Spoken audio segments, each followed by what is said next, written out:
Back at it again with the Mobius Dickus, Chapter 26, Knights and Squires. Now, I want to just make a quick programming note and acknowledge that, to my understanding, Chapter 27 is also called Knights and Squires, which can be a little confusing, but we'll consider this Part 1. Now, I'm going to give a broad overview to both these chapters so that it ties them together, but I will make an independent Chapter 27 video. So, to me, the question being asked by these two chapters is, what does it take to be a good man?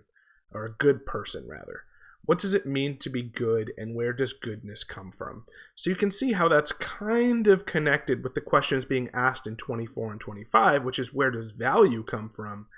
And then I think this is applied more to the question of what are the traits of a good person, less what are the actions of a good person. If 24 and 25 is asking what do good people do, this seems to be asking what are good people like what is the nature of a good person. Other chapters will certainly have different answers to this question, but 26 and 27 obviously use Starbuck, Stub, and Flask, our three primary mates on the Pequod, to give different answers to this question.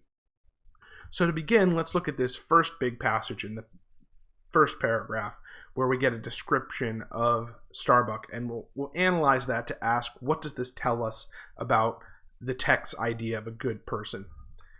The text says, Starbuck was by no means ill-looking, quite the contrary. His pure tight skin was an excellent fit and closely wrapped up in it and embalmed with inner health and strength like a revivified Egyptian. This Starbuck seemed prepared to endure for long ages to come and to endure always as now. For be it polar snow or torrid sun, like a patient chronometer, his interior vitality was warranted to do well in all climates. Looking into his eyes, you seem to see there the yet lingering images of those thousandfold perils he had calmly confronted through life. A staid, steadfast man, whose life, for the most part, was a telling pantomime of action, not a tame chapter of sounds. Yet for all his hardy sobriety and fortitude, there were certain qualities in him which at times affected and in some cases seemed well nigh to overbalance all the rest. Uncommonly conscientious for a seaman, and endued with a deep natural reverence, the wild, watery loneliness of his life did therefore strongly incline him to superstition, but to that sort of superstition which in some organizations seems rather to spring somehow from intelligence than from ignorance. So I think Starbuck here has many qualities that we might label as, being one vision of a good person. He is persevering, stoic, capable, level-headed, fair. He seems hearty, as they say, in a way that is very Sisyphusian. It seems like he is ready to take what life will give him. That is complicated by the next passage, which is pretty terrifying. It says, but were the coming narrative to reveal in any instance the complete abasement of poor Starbuck's fortitude, scarce might I have the heart to write it, for it is a thing most sorrowful, nay, shocking, to expose the fall of valor in the soul. So I find that really ominous and foreshadowing, because even this well-structured man who is described as having this internal vitality will be pushed to the brink on the Pequod. Of course, this raises the question of whether goodness in mankind is inherent and inviolable, or whether it's just a contingent set of circumstances that if you put mankind into the right situation, he will lose his goodness and his fortitude, right? Think of the Joker in The Dark Knight. He seems to have that opinion where, if you put human beings into the right situation, their goodness or their level-headedness or their stoicism, all the things that Starbuck seems to have, will go away. But at the same time, the rest of the passage then kind of flips the script again and says that the goodness of human beings is not contingent, but is somehow inherent. So let's read the rest. Men may seem detestable as joint stock companies and nations. Knaves, fools, and murderers there may be. Men may have grown mean and meager faces, but man, in the ideal, is so noble and so sparkling, such a grand and glowing creature, that over any ignominious blemish in him all his fellows should run to throw their costliest robes. This is actually fascinatingly similar to something that Dostoevsky says. Let's see if I can pull it up for you just for fun. Let's see.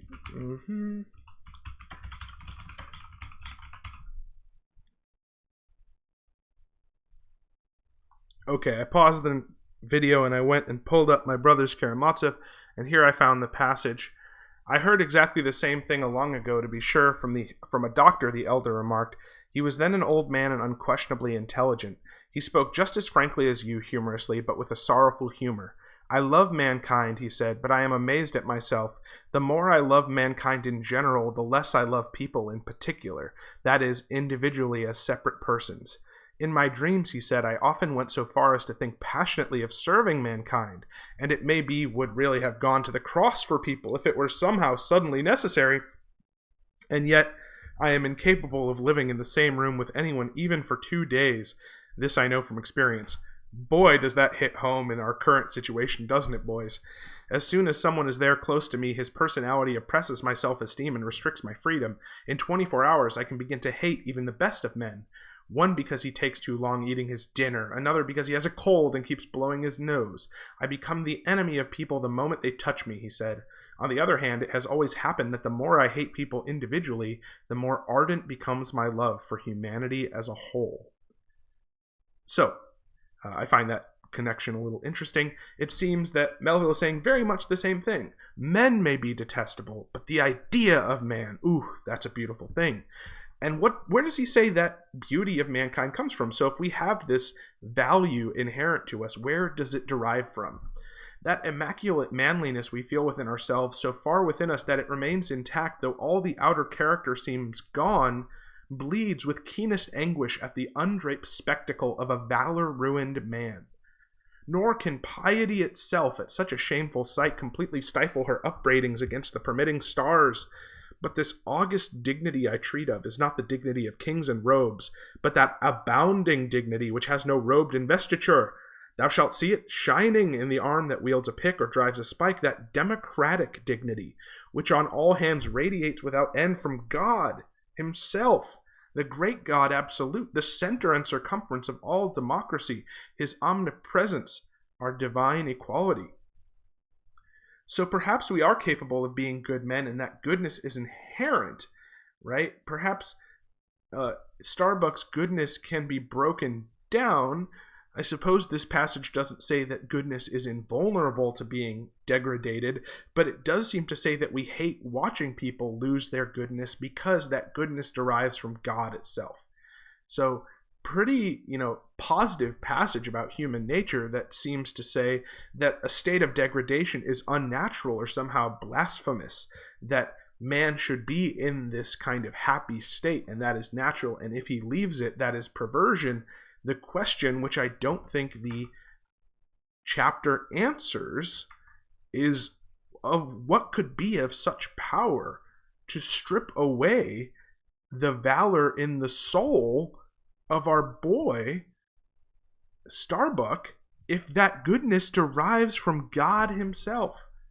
That's a tough question, but it's something worth considering.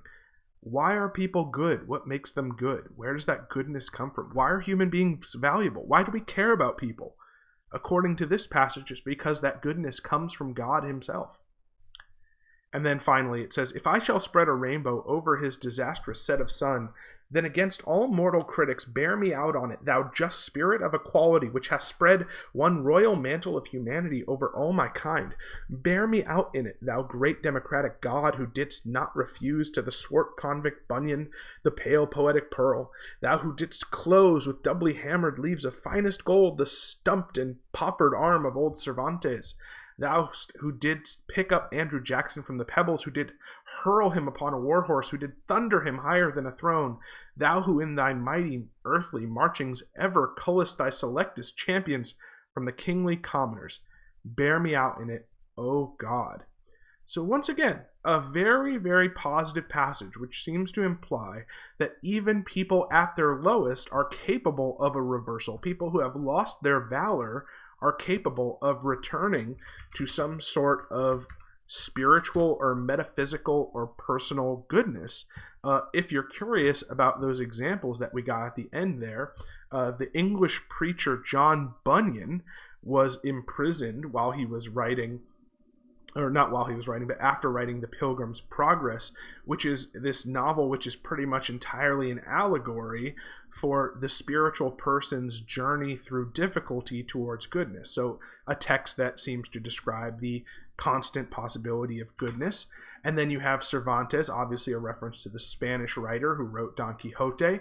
A little biographical fact is that he had an injury which lost his left arm when he was fighting against the Turkish forces in the famous Battle of Lepanto. But nevertheless, it says that Cervantes is doubly hammered in leaves of finest gold, right? Because he becomes famous and well-known and writes a wonderful work that is still read today.